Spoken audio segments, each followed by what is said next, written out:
First, I'm going to show you an image, and I want you to think about how this works. So these images were banned for use in the media by President George Bush in order to prevent backlash or unpopular opinion on his war on terrorism. But we all know that war causes death. So why would banning images like this be important? Well, it's because of flag symbolism.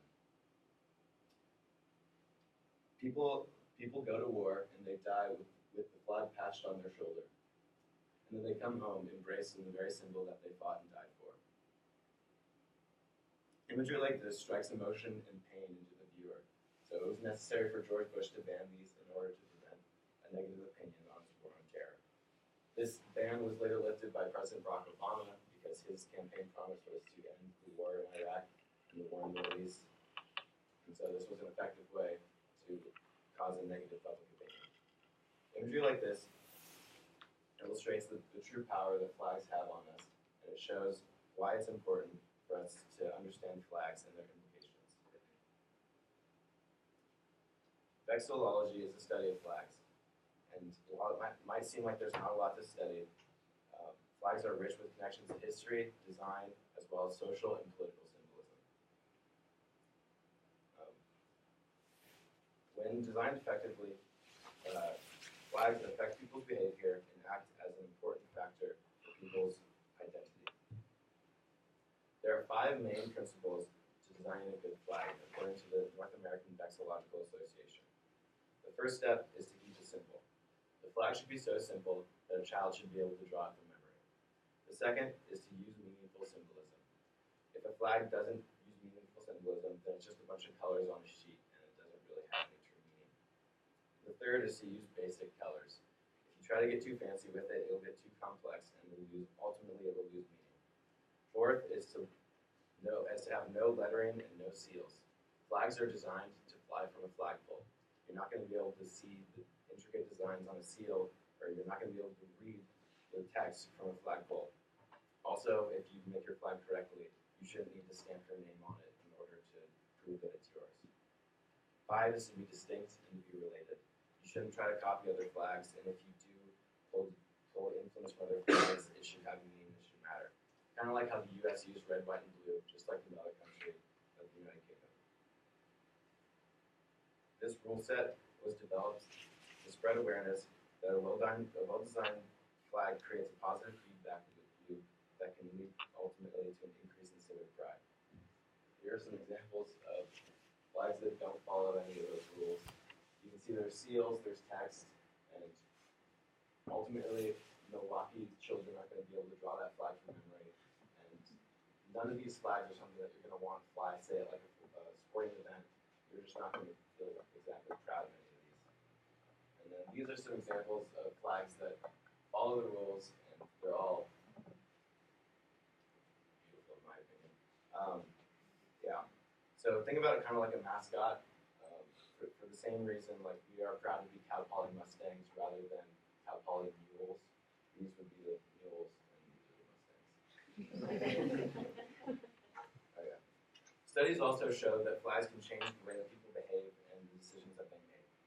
We all know that in contexts such as global sporting events and competitions, the effects of flag symbolism invigorate patriotism and excitement. There are, however, countless other instances, even subconsciously, where exposure to flags can affect our actions. A field study done by the University of Brittany in France tested the amount of time it took for a citizen to honk at a car that failed to move when the light turned green. The control group was behind just a plain car, while the experimental group was behind the car with the regional flag of Brittany's sticker to the back. On average, the citizens waited longer to honk at the car with their flag stickered on the back. Another study carried out by the British Psychological Society used a system of surveys with visual stimulus of the American flag to find out that exposure to the American flag caused Democrats, self-identifying Democrats, to favor policy further on the left, and Republicans to favor policy further on the right. This study suggests that differing interpretations of the flag cause the duality in American politics, having a polarizing effect on majority parties. Additionally, Kimberly Gross and Nathan Plowman analyzed electioneering data to find that Flag usage in general garnered a positive response from voters, but flag imagery tended in 2012 and 2016 presidential elections to benefit the Republican Party more, increasing the voter approval of advertising. These show that flags have actual real-life implications, and they can affect the way that people behave. Flags are also tangible symbols with tangible meaning, and serve as an important representation of a group.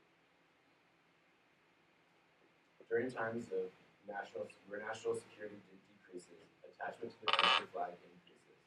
In times of tragedy, flags are used to commemorate the loss, and they bring together a sense of hope and togetherness. This is exemplified through the usage of symbolism in commemorating the victims of terrorist attacks in Paris and the terrorist attacks on the World Trade Center. Flags can also be used to represent marginalized groups within a society and serve as a common ground to separate them from their oppressors. When discussing the importance of the Aboriginal Australian flag, Indigenous rights activist Harold Thomas said, "The flag is unique." This shows that the flag has the power to unify and give people identity. Flags have been created and utilized for centuries, conveying values, ambitions, and paths to whatever group they were designed to represent. Flags represent the power of human creativity, influence our behaviors, and ultimately bring people together. So with all this new knowledge of flags, I challenge you to find a flag that represents you, and in some way try to adopt it and push it forward. By doing so, you are showing the world what you stand for, and if you happen to hate your flag, you should speak up against it, maybe reach out to legislators, and start a movement to redesign the flag. So I think we all deserve